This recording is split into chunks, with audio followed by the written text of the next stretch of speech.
You have to push it a little bit harder. So there we go. Good evening and welcome everybody to our council meeting here for the second meeting for October. We are glad to have everybody with us this evening. We have some wonderful business we're taking care of tonight, but we'd like to begin with our Pledge of Allegiance. We have a great representation of our veterans here, so if you all will come forward and lead us in the pledge, we would love to have you. In arms. I pledge allegiance to the flag of the United States of America and to the republic for which it stands, one nation, under God, indivisible, with liberty and justice for all. Please be seated. And if you would please join us in a moment of silent reflection.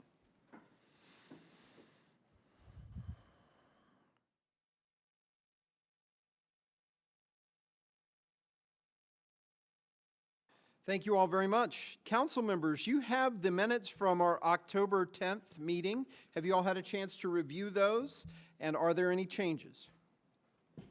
Hearing none, do we have a motion to approve as submitted? So moved. Do we have a second? Second. A motion and a second. Any discussion? All in favor, please respond by saying aye. Aye. Aye. Any opposed? Okay, at this time, we'd like to open the floor for citizen comment on public matters. If you have something you'd like to share with us or the community, please come down to the podium, use the microphone, be sure to state your name for the record, and limit your comments to 3 minutes or less. We'll open the floor now. Seeing no mad rush to the podium, we will close the floor for citizen comments and move forward to a proclamation for Veterans Day. Coming up on November 11th is Veterans Day in Radford, and we'll turn the floor over to Dr. Harshberger. City of Radford Proclamation, Veterans Day 2022. Whereas the citizens of the City of Radford and the United States of America live in freedom because of the contributions and personal sacrifices made by those who have served and by those now serving in the armed forces. And whereas the words of the first Veterans Day proclamation signed by President Eisenhower still ring true, let us solemnly remember the sacrifices of all of those who fought so valiantly on the seas, in the air, and on the foreign shores to preserve our heritage of freedom, and let us reconsecrate ourselves to the task of promoting an enduring peace so that their effort shall not have been in vain. And whereas our nation has fought and continues to fight battles around the world for the ideals of liberty, freedom, and justice, and whereas Virginia is blessed to be the home of more than 740,000 veterans and tens of thousands of military families, and the City of Radford has veterans from every branch of the armed services. And whereas we remember with gratitude those men and women who have served in the military with distinction and valor as sailors, soldiers, airmen, and Marines. And whereas as we reflect upon the enormous contributions made to our city, commonwealth, and country by the sons and daughters who served bravely to defend the principles on which our nation was founded, we also pay tribute to a new generation of Virginians who have chosen to serve in the United States Armed Forces and remain committed to sustaining the legacy of unyielding patriotism. And whereas the City of Radford is incredibly proud and humbled to be the home of so many American heroes who serve as shining examples of honor, bravery, and service to our country. And whereas we will endeavor to always honor the contributions and sacrifices of the millions who have over the centuries served in the military, as well as those presently serving both home and abroad. And whereas we are proud to recognize our country's and community's veterans and extend the appreciation to those who wear the uniforms of the United States Armed Forces and serve on the front lines, preserving freedom and liberty. Now, therefore, be it proclaimed by the mayor and the Radford City Council that all citizens observe November 11th, 2022 as Veterans Day and appreciate the sacrifices and contributions of our veterans who fought for peace and defend democracy abroad. Mr. Mayor, I move that we enter this into record and approve this proclamation. Thank you very much, Dr. Harshberger. We have a motion. Do we have a second? We have a motion and a second. Any discussion? All in favor, please respond by saying aye. Aye. Any opposed? And the motion passes. Thank you so much, and I think I'd like to give our veterans a round of applause. Dr. Harshberger and Jesse, as our veterans, would you like to present the proclamation to them? Gentlemen, please come forward.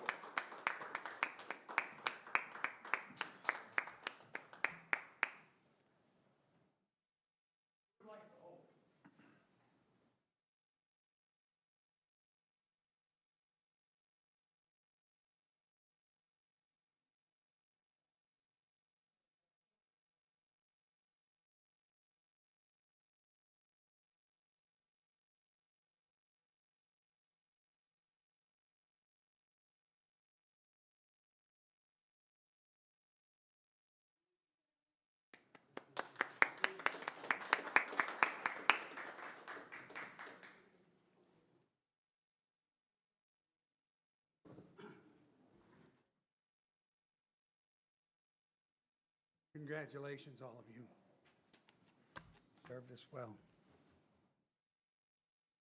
Beautiful job with the proclamation, and thank you to our veterans for their continued service to our community and to our country. Moving on to old business, we do have several pieces of old business to consider tonight. And Council, we've been talking about this vacation of the right-of-way for the Sowers family. This is on between Oakland and Forest Avenue. We had a meeting on September 26th where we had a public hearing. There was no one who came to speak to that. On the Board of Viewers meeting October 5th, we received their report October 10th. There were no conflicts. We've taken a look at it. So, after all these months of discussion, approval of Ordinance 1772 is up for a motion. Do we have a motion to approve Ordinance 1772? So moved. We have a motion. Do we have a second? Second. We have a motion and a second. Any discussion? All in favor, please respond by saying aye. Aye. Aye. Any opposed? Having heard 4 affirmative votes, we can dispense with a second reading if so desired. Is there a motion to do so? So moved. We have a motion. Do we have a second? Second. A motion and a second. Any discussion? All in favor, please respond by saying aye. Aye. Any opposed? Okay. Council, we've also been talking a little bit about 2 boards and commissions that we're looking at, Beautification and Forestry, as well as our new Opioid Remediation Commission. I'd like to start, and we can just talk about beautification for a second, then we can have a little time to talk about the Opioid Commission. We do have 2 names that were submitted to everyone, Kelly Whitaker and Jessica Johnson Whitaker. There are a couple here in Radford that are very excited about participating with the Beautification Commission. They have a history working with nature, but also with publicity as well. So I think both would do an excellent job. Is there any further comment or discussion regarding their appointment? Do we have a motion to accept Jessica Johnson Whitaker and Kelly Whitaker as new appointees to the Beautification Commission? So moved. We have a motion. Do we have a second?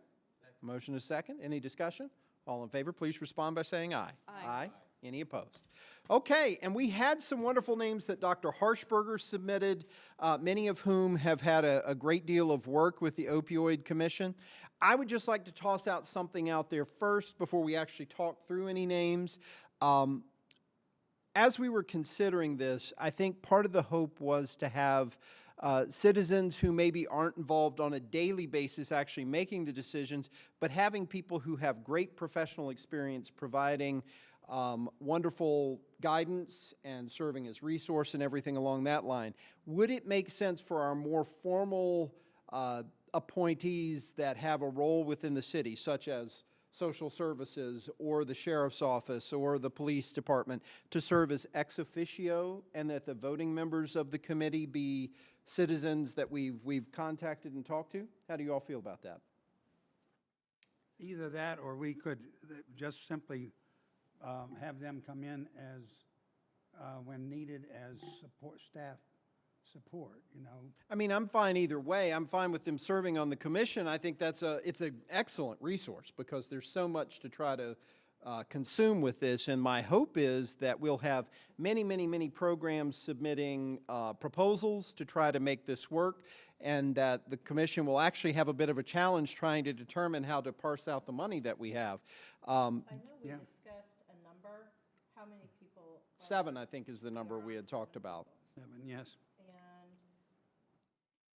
I know that there were several people that had submitted some names. Would it be appropriate to go through those names now, just to kind of take it Well, from the I don't think top? Jenny has gotten everything. I know there's 2 or 3 that have reached out to me that I've asked them to send her resumes and letters, and you haven't gotten anything as far as I'm aware, correct? I am also reaching out to the 401 Peer Center to see if they have recommendations for people who are, actively in recovery who might be involved as well. Well, and that's kind of my point with this. As wonderful as the information from those who are working with people who are struggling with this is, having some folks who are actually going through recovery, family members who are going through recovery, I think they'll be able to inform us in a way that's a little bit different. And And we can try it and see how that works. My concern was the others, we need reality checks. Absolutely. Because when they've been deeply involved in the process, Sure. they might not have the same reality. No, I agree, and I think you're right on that. I do think that the hope is that some of these programs that are represented by those individuals will actually submit requests. So it might be good if they serve in an ex officio role so that we do Right. have a group of citizens to be able to make I like that. recommendations. I still feel like we need to backtrack a little bit, Mm-hmm. because I know we're talking about 7 people, and we've also discussed different departments. Yep. And people of interest, so I feel like we still need to review that. Who are we, we're at the point now, let's name those entities. Who are we, what department specifically now? Okay. And we've kind Well, of Dr. bounced around. Harshberger sent around several names. Would you like to go over your list of recommendations? Do you have those with you I this don't, evening? But I or- think Jenny, I gave them to her. I think she has them there. So I have the list in front Yeah. of me, Dr. Harshberger, and it was an exemplary list. Absolutely. I would note, I did notice that you covered a range of departments and areas of coverage that I thought was a really good approach. And so I might suggest that we start, as Jesse said, just narrowing down the specific areas. And one group, law enforcement is present on this list, public health from Dr. Bissell, social services from Ms. Collins, Newer Valley Community Services from James Pritchett. I'm afraid I don't know Ms. Fisher. We also have Bill Flattery who would also be a representative for public health, I would Right. think. So we might just narrow down categories. I'm particularly interested in seeing that the SAVES program, which it has to do with the re-entering of those who've been incarcerated for drug problems, re-entering them into the community, because they're doing a stellar job on that. And I'd like to see that input continue, because that's going to be the source of a lot of the people who Sure. are going to be serviced by this. Well, and I've also reached out to the folks that work with some of our halfway house programs.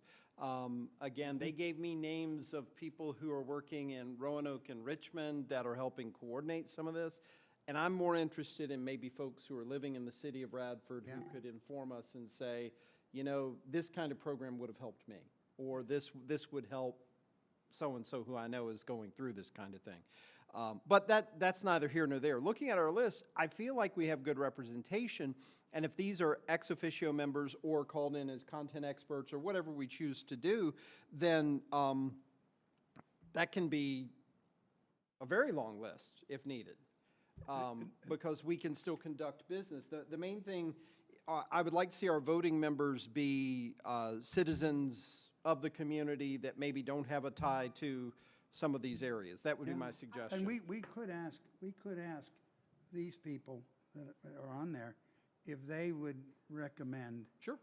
that, not that we'd be obligated, but that they could recommend people that they felt would meet Sure. your criteria. Absolutely. Meet your criteria. I do think it is important that some of what, and I'm calling, I think that these could be viewed as, professional representatives in that their careers are all devoted to these different fields. I do think that it is important that at least some of them have permanent positions. I'm fine with Because that. it provides a Yeah. consistency, it provides the expertise that we need, the knowledge base that we need. So I would suggest that we include at least 3 or 4 of these overall categories on a permanent, non-ex officio And I do believe there's a membership. value in having people that have a voice and a vote that are not just people that have gone through it, but Sure. also people who are providing that support mechanism, because there is a different perspective that I think is important. And I Well- want to be careful that we're not creating this huge entity that then becomes unable to function. I want to be very Yeah. cautious about that too. And, this could be a very extensive group, which is not terrible or specifically problematic, except for the fact that we do need the very specifically defined roles and make sure that we are not creating a committee that's so burdensome that they can't. Yeah, I think the 7 is pretty good. And the idea of bringing people, resource people in, is what keeps the number down on the number that are on the commission, because you get it too unwieldy. You get beyond 7, you start to look at unwieldiness. You always got to keep it uneven number, so it goes from 7 to 9 to 11, and it gets really out of hand. So here's the only issue that I would put forward to everybody is, let's say we do put Chief Dodson, Vicky, and James on there, and put the police, social services, and NRVCS come up with a proposal. By all rights, they probably shouldn't vote on advancing the proposal. And so then the rest of the group, if they don't have a quorum to move forward with that beyond that, can't make a recommendation to us. But why could they not? Should we have people, proposals and we still, should we have people making recommendations for the proposal for their areas that are on the commission? if that's the area of their expertise, I think that's appropriate. Yeah. Well, my preference would be that the folks that might do some of these things would say, here's what we'd like to do, that the group of citizens that are on the commission, kind of like beautification. Like if we have our horticulturalist and a city council member and others present, we wouldn't vote on the proposals that are made, the board would. But They could be remember, part of the we're discussion. establishing this as an advisory. Absolutely, just as Commission. beautification is a perfect example. Advisory, so we always have But they can fail vote, safe, But it's still, right, You I know, agree. yeah. They're, we- even if they vote, they are making a recommendation, so it Okay. doesn't Doing- necessarily. Well, Voting then on a here would be recommendation. my caveat for that. Majority of the members should be non-connected to entities that might receive the resources. Is that reasonable? Because, otherwise, are we really just divvying it up among the people that we're putting on the commission? The only thing I can say is that would be like if, sorry, Chief Dotson, I feel like I pick on you a lot. If we had like 3 people from the police department on there, then I would see that being maybe more reasonable that those 3 might vote that way. But we are putting in a diverse group of people that they all have different perspectives. So I don't see it as stacking the vote, I don't per think se. anybody will ram anything through in that It bunch. also doesn't prohibit outside organizations from the ones that Sure. are represented from coming forth Right. with a proposal, which is another reason I feel pretty comfortable with having either 3 or 4. 4 would make the majority of professional Yeah, representation. I think that, I can see that, because then they still have the 4 being the majority. And we still, like I said, I would be more uncomfortable if we were stacking it with just one department, 3 of one department, but we have that variation, so I feel a little bit more comfortable with that. So I'm going to throw one more thought in there. If the product of the commission's work are recommendations for programs, then we need to make sure at least some of the folks are programming specialists in the area of drugs in society. And $70,000 at first blush seems like a lot of money, but it's not. I think the opioid crisis is a heck of a lot deeper than $70,000. So one of the things where we could make some ground, possibly, is if some of the work the commission does is looks at how this could potentially be matched for other opportunities for funding for the city to continue this long after this funding goes away, because this isn't going to go in perpetuity. I don't know how long it goes. 10 years. 10 years. So that's a pretty good run. But again, it's only a drip of, I think, the total money that's going to be needed to do any kind of program that's of really deep impact on the community. So I want to just make sure that we have somebody on the group that's got a real extensive background in program planning and implementation, and perhaps some grant writing expertise. I don't know what our player bench looks like here in the city, but I just don't want to see that money. If there's a way we can multiply our efforts, and so And that, you bring up a good point there. My thought had been that this money could be used to pilot new concepts that maybe we aren't doing, rather than supplementing current budgets, whereas the money that the state has available is something that our programs that currently exist that say, you know, we really could use extra this, people, you know, money, whatever, could go after that money, but that this could give us a chance to maybe try things we haven't tried. One of the things that I'm most concerned about is that this will go the way of a lot of settlements and commissions where it augments things that may be very worthy to do, but they don't really move the dial. They don't really change things that much necessarily. Not that the work isn't good, but maybe it isn't different enough to make a real difference. And that's my hope with establishing both the commission and then looking at this money to say, are there new ideas, are there new concepts that maybe we haven't tried that $7,000, $10,000, $15,000 might be a good pilot to try something totally new and see how it goes. That would just be my suggestion for this. And that's the main reason that my thought was to look for folks who maybe weren't part of the current system that we have as far as the voting members. Certainly, you know, our law enforcement, our healthcare, our social services groups are going to be able to provide a level of expertise that just does not exist anywhere else. That's really, really crucial. And I think a big part of this is trying some things that are different. My hope is that this is a model not just for Radford, but maybe a model for the Commonwealth, because all localities that are on this settlement are receiving monies. And like I said, other settlements that have taken place with tobacco, with other issues, that's all gotten very political, and the money gets put in places where it augments other things. I know we've been fortunate to receive some monies from some things, but it doesn't necessarily address the immediate problem. Well, and I think the good thing about having this independent commission is they need to determine if an influx of $20,000 into an existing program would push it over top and make all the difference and bring that to us, or if there is implementation of something new. I mean, that's the great thing, is we don't have to determine that here. That's why we have them.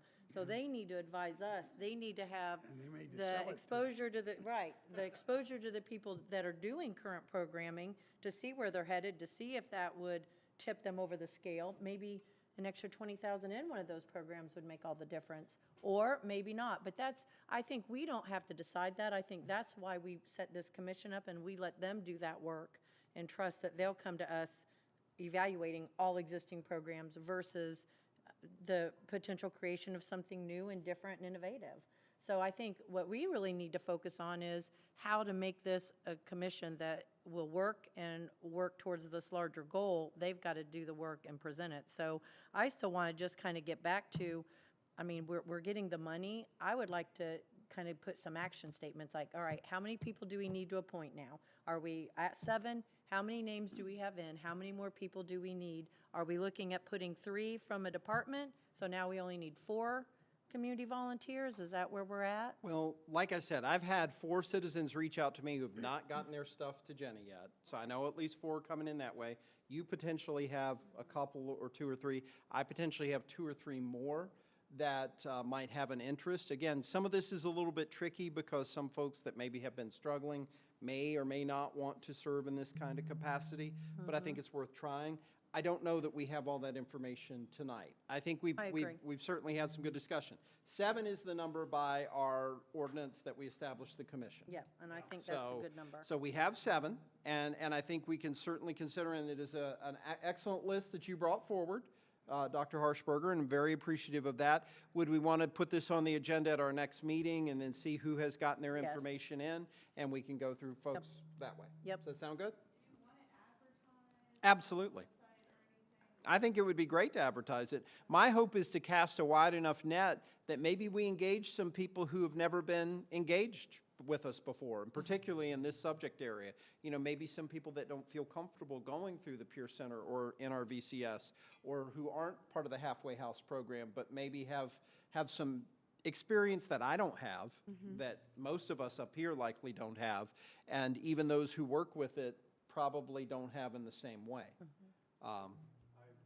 Funny thing is, I may or may not be here the next time. Right. So True. That said, Very true. that said, I think what would be worthwhile, whether or not I'm here, is to have a packet of all the folks who have submitted information, and perhaps maybe highlighting a couple of things that are unique to what they bring to the Sure. table.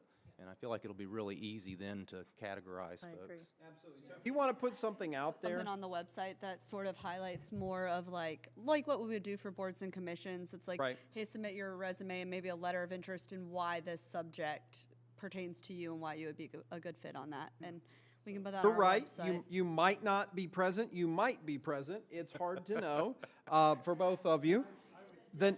The next Little meeting won't be earlier to until the send that to you 14th. I guys. think if we put a deadline of November 1st, that would give us time to process it. We would have, 10 days prior to the meeting to review everything and take a look at it. And at the November 14th meeting, we could look at going forward from there. And when you put it out, we could say whether you're interested or you know of someone that is Absolutely. interested.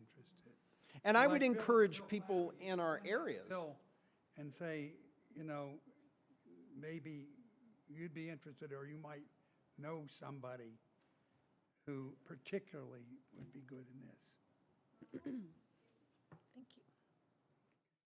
And I appreciate the discussion. I think we're trying something that's a little different with this. I mean, obviously, boards and commissions are not unique to us. I think everything is certainly fine with that. But trying something different with this money to see if maybe we can affect things differently and create some different change. I liken this much to when we did drug courts a few years ago, that it's a totally new concept that didn't really fill any particular role as it existed, but it was something new to try.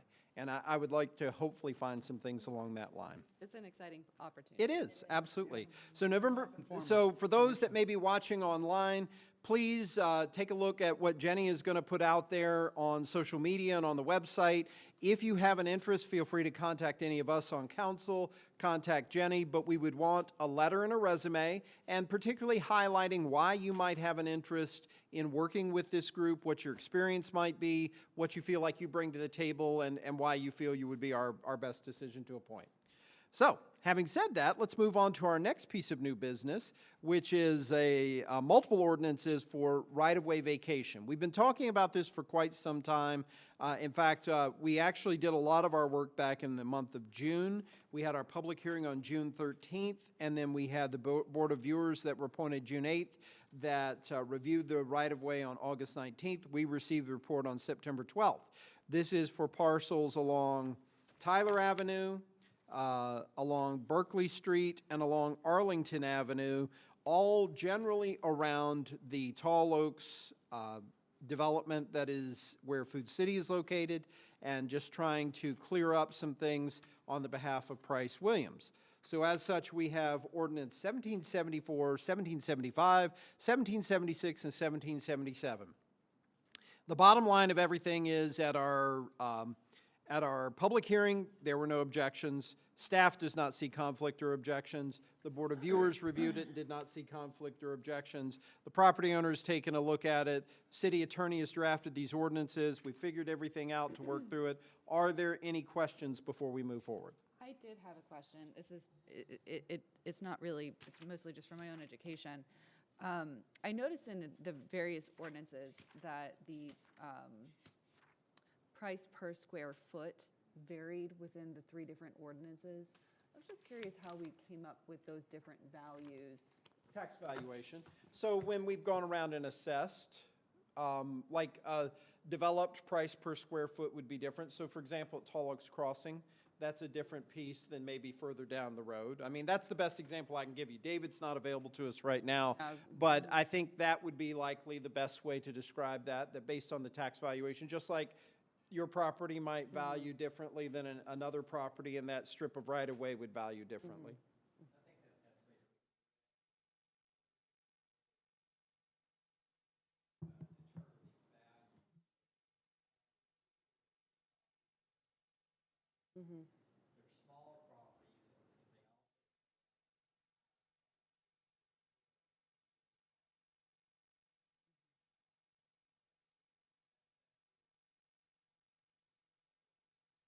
That was the only question that I had, just out of curiosity. Yep. I think the goal was to try to determine what a fair selling price would be if it weren't right-of-way vacation, but if they were just subdividing and selling a piece of the property. So, are there any other questions or comments?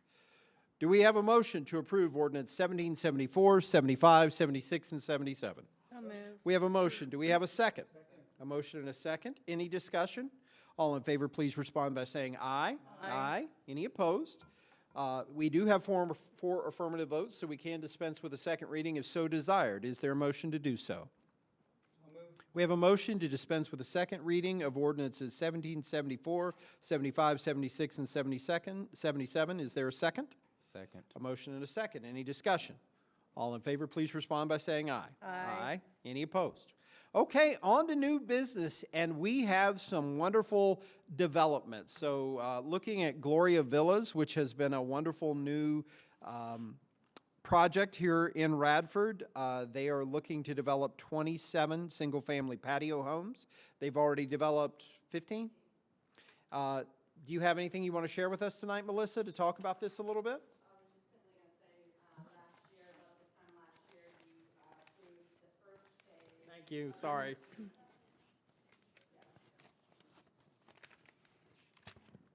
This time last year, you approved the first phase of 15, all of which have sold. So the developer's ready to move on to phase 2. Great. Staff has reviewed the plan. They have provided the preliminary plat for your review and approval, hopefully. Planning Commission had no issues. Along with it, you also have the development plan, which, states that they're going to do all the water, sewer, stormwater improvements. The city has committed to do the top layer of pavement, like as we did on phase 1. So yeah, we're just ready. If you have any questions, I'd be more than happy to. So answer. altogether, this would end up with 42 total units on that property. And is there room still for further development in the property that they own out there? Not that we're aware of. Okay. So this is pretty much maximizing it. The way we have chosen to subdivide it gives them the maximum property, protects the value for the homeowners, and still is workable. I mean, for example, the two rows there that are very close without a street, that's a little different for us. It is, and part of it, the access is going to be off of Jeffries versus the new road. So yeah, it is a little bit split. I mean, we do have a lot of traditional neighborhoods that have housing that's back to back. So including Like, mine. for example, Forest Park, a number of the homes don't have an alleyway and they have Correct. houses back to back. Jeffries Drive, we feel comfortable, we'll be able to accommodate the traffic. Yes. Okay. Well, and this fits a huge need. When Oh, we did the gosh. housing study, certainly this falls in line with the I just wish they had a little objectives. more property to do more, right? Because I know No, people me have talked too. about wanting these. And I do know they continue to look. Patio homes, yes.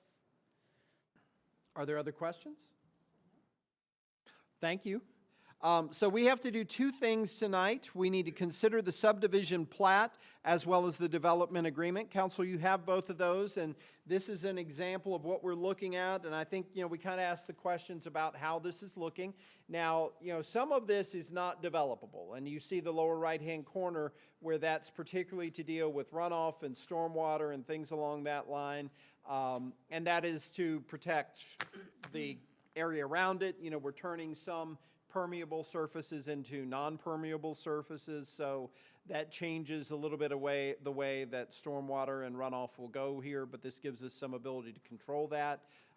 Certainly there'll be additional lines run and a whole lot of work done to make this accommodating. The main concern I would have, obviously, is the access off the road, because we're increasing the traffic by say there's 4 people living in the house, that's 40 or 50 people that may be up and down that road every day. And as long as we feel good about that, I feel pretty comfortable there. How do you all feel about the plat? So do we have a motion to accept the plat that is being proposed by Gloria Villas Phase 2? So moved. We have a motion. Do we have a second? Second? A motion and a second. Any further discussion? All in favor, please respond by saying aye. Aye. Any opposed? And then the development itself, obviously, this is a wonderful new thing for the city. As we said, they kind of dipped their toe in the water with the first 15. Those 15 have sold, and so that makes it possible for us to have this next grouping. Any questions or comments based on that? Do we have a motion to accept the development plan? We have a motion. Do we have a second? Second. A motion and a second. Any further discussion?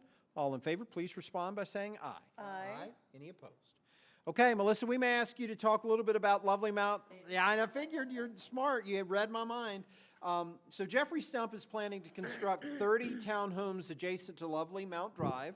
It's 10 acres. It's zoned R3, and we have to move the zoning to R4, so it moves from single-family residential to multifamily residential to permit this. So we're taking a look at this.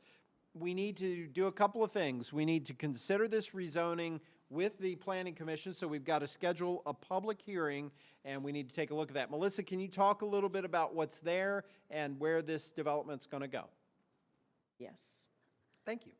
If you'll see on the screen, it is a total of, 10.628 acres, though the development itself is split onto separate parcels. We've got the majority of 9.127 acres on the east side and 1.5 acres on the west side of Lovely Mount.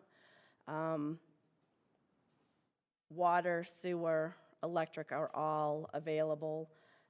The developer is requesting, and it's in your packet, you will see that the developer is going to request a parking reduction outside of what's normal, what's within the zoning code. At this point in time, Planning Commission would like to be able to have the joint public hearing to be able to hear all the questions that they may come up at the same time. We do find that when we used to have them single, Planning Commission, we don't get much of attendance, so I think it's a good opportunity for them to hear the same thing that you're hearing. The topography of the land, as we're looking at it to the right, is a little more hilly than what's on the left, It correct? is, yeah. And they still feel like that's fully developable? You'll see with Okay. the site, and when we do our, the presentation, you will see that they are, the reason they're requesting a reduced parking is to limit how much they're cutting into that, that mountain and try to mitigate on reducing the amount of trees that they are taking down. So it's a fair proposal. We'll certainly see what the public has to say about it. If you do certainly agree that a joint public hearing is welcome, then I will get those letters and everything sent out tomorrow.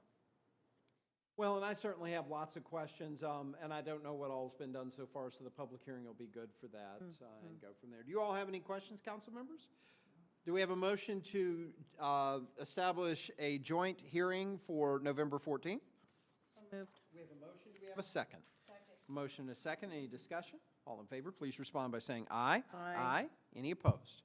Okay, and this is exciting. Again, we need more housing, more affordable housing, more different varieties of housing. I do have some concerns based on a first blush, but that's what a public hearing is for, so we can ask and answer those questions and so that the residents can, the nearby residents can come and participate in that discussion as well. So I encourage folks that have an interest in this on November 14th to be sure to come out, listen to what the developers have to say, and ask any questions that you might have, because that's the appropriate time for that. Okay, moving on, we have this wonderful cooperative agreement with our police and the Blacksburg Police. And Chief, if you'll come on forward, I am going to ask you some questions about this, but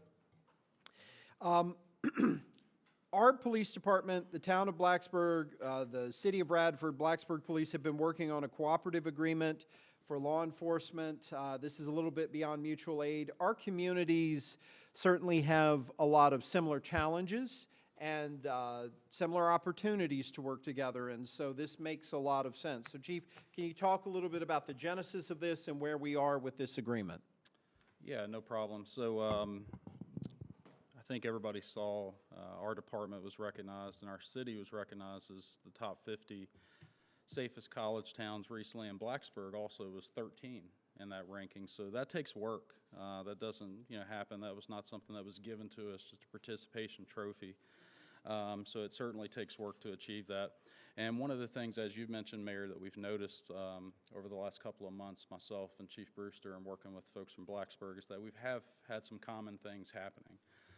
So as you mentioned, the mutual aid agreement that we have, that's typically used for emergency situations. So natural disasters, if we get a big incident that it's an emergency in the middle of the night, we can call Blacksburg and operate under mutual aid. This really expands our authority and jurisdiction with Blacksburg, and they are expanded with us as well to work really jointly on investigations. Problems that we have, we can work jointly on those. We can share resources. They have some specialized resources we don't have, and vice versa. So this agreement allows us to do that. So. I think it's wonderful, and I know that we've been talking about this for a while to make sure we're working together closely. I think that's very important, and certainly we work with all of our surrounding communities, but Blacksburg and Radford have some similarities where we need to be working at a little bit higher level. Council members, do you all have any questions or comments? Of course, at the top is where, when you've got these agreements, how close are you with Chief Brewster? Do you get along great? We fight. No, we get along great. No, I Now, get you're along- on record, so. We talk probably a couple times a week, and there's a lot that went into this. We have had several meetings. I know the mayor was involved in one of the meetings that we had, but we communicate probably on a weekly basis. We've talked about this agreement. I know Mike has seen it, and David has seen the agreement. The Commonwealth attorneys from both localities have done this. And just to give you a heads up too, Blacksburg, Christiansburg, and Montgomery already have something similar to this, and that may be something down the road we look at, but we really, at this point, it was really essential with Blacksburg just because of some of the common things that are happening, and we really wanted to kind of get that started first and have our detectives working together, because again, crime doesn't know boundaries. So if somebody commits a crime, they don't see the boundary line. So we just wanted something that we can work a little better jointly on those Well, investigations. and to your point of this, we do have some discussions on a monthly basis with Montgomery County, Christiansburg, Blacksburg, and the entities in that area where we talk about a lot of things. Having a laser focus like this for these communities makes a lot of sense because there's some very specific things that are unique to what we deal with that we need to be able to talk about on a regular basis. Sure. Other questions or comments? I did have a question. This is for you, Mike. Do you have this in front of you? Page 4, paragraph 9, regarding immunities. Some of the language here just left me curious and a little bit confused. Essentially saying police officers, deputies shall be entitled to all of the same immunities from liability enjoyed in their own jurisdiction and shall enjoy all of the same exemptions from laws, ordinances, and regulations. So essentially, whatever they receive in Blacksburg, they would receive in Radford and vice versa. My question is why it's necessary. Are there exemptions that exist in one locality that don't in the other? Why is that necessary? Why are we writing that in? I just don't know if there's...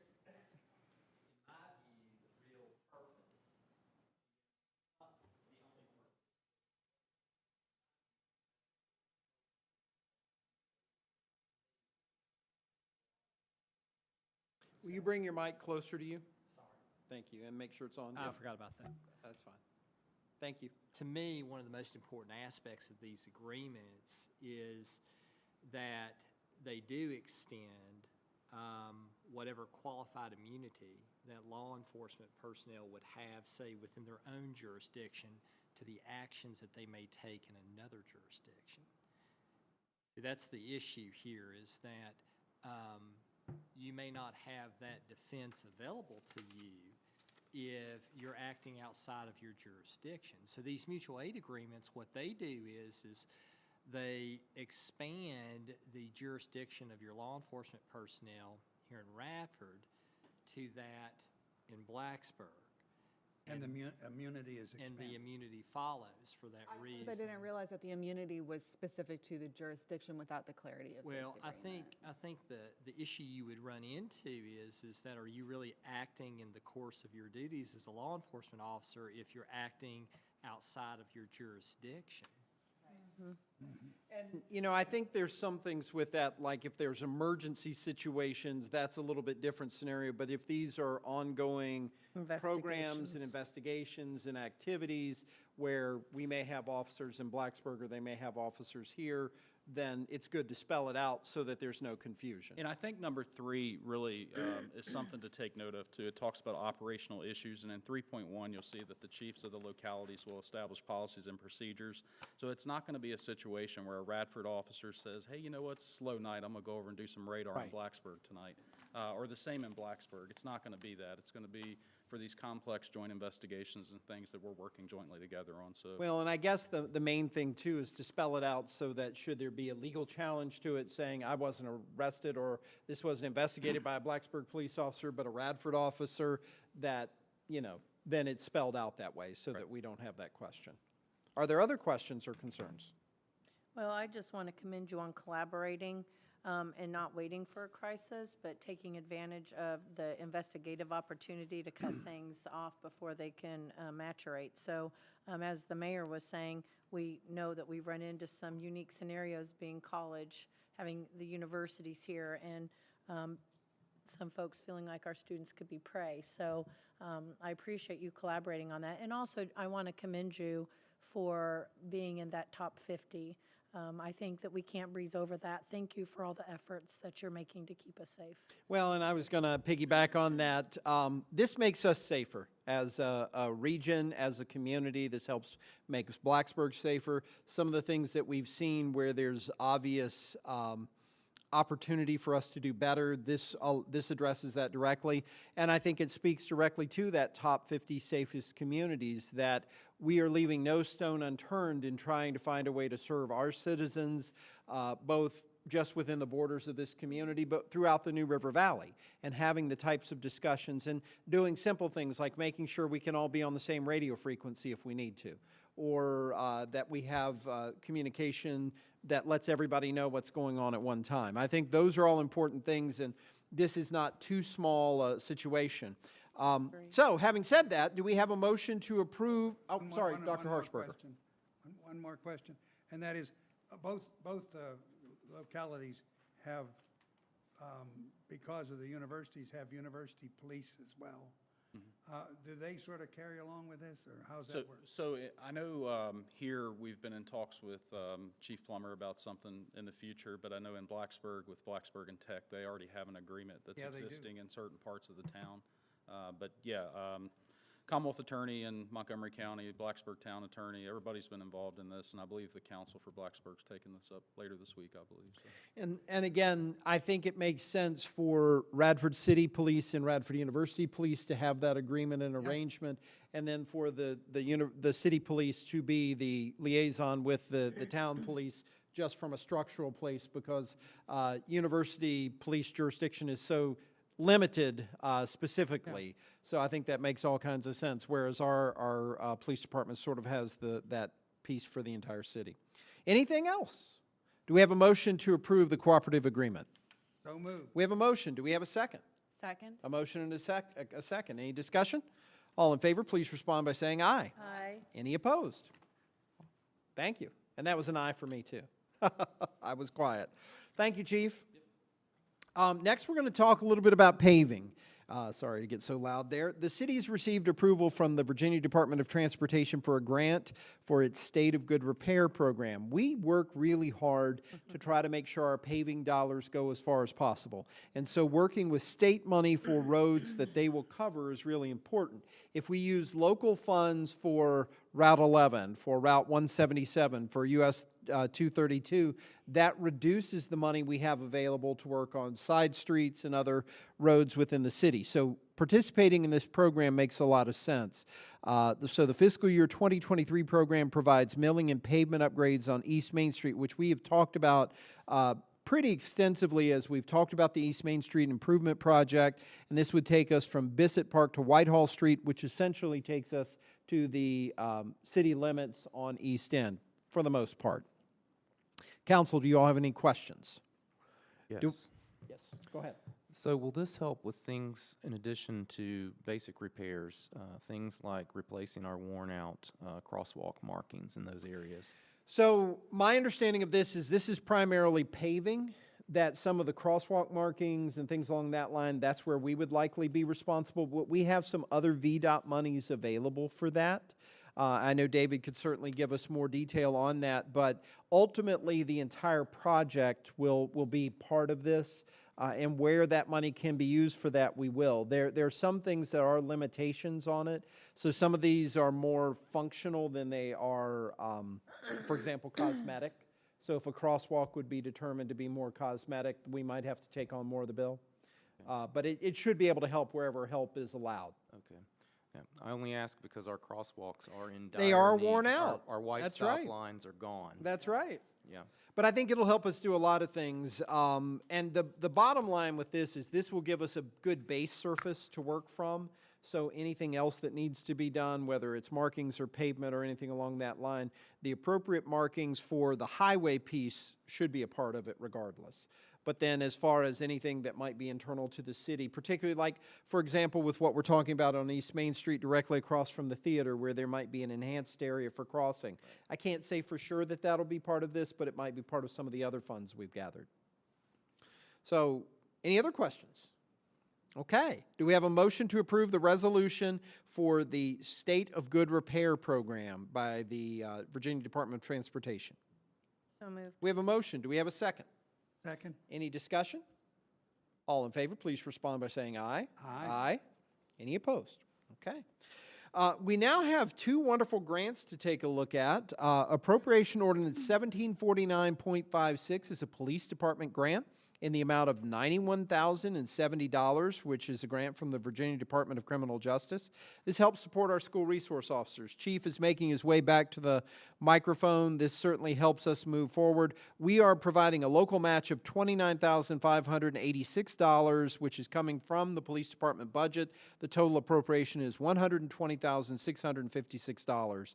Chief, can you talk a little bit about this? Yeah, so this is actually a housekeeping appropriation. Callista Right. yelled at me we didn't do it in time, so this is just cleaning up the books. This was for the one last year. I think 4 or 5 weeks ago, we approved the one for FY23, which was no match for this year. So this is just a housekeeping, getting that cleaned up for last year. Thank you, sir. Are there any questions? Do we have a motion to approve ordinance 1749.56? So moved. We have a motion. Do we have a second? Second. Motion and a second. Any discussion? All in favor, please respond by saying aye. Aye. Any opposed? Having heard 4 affirmative votes, we can dispense with a second reading if so desired. Do we have a motion to do so? So moved. We have a motion. Do we have a second? A motion and a second. Any discussion? All in favor, please respond by saying aye. Aye. Any opposed? Okay. Now we are also looking at Appropriation Ordinance 1749.57, which is a Virginia Risk Sharing Association grant in the amount of $2,624. This will help expand our risk management programs to promote safety, education, and training. These were funds that were used to purchase backup cameras and monitors for our electric department. So this is another one of those housekeeping pieces. Council, do we have any questions? Do we have a motion to approve? So moved. We have a motion. Do we have a second? Second. A motion and a second. Any discussion? All in favor, please respond by saying aye. Aye. Any opposed? Having heard 4 affirmative votes, we can dispense with a second reading. Is there a motion to do so? So moved. We have a motion. Do we have a second? A motion and a second. Any discussion? All in favor, please respond by saying aye. Aye. Any opposed? Okay, I'm actually going to take a 5-minute recess, and then we'll come back to do our final comments and then look at our closed session. So give us just a moment. Thank you. Jenny, we need to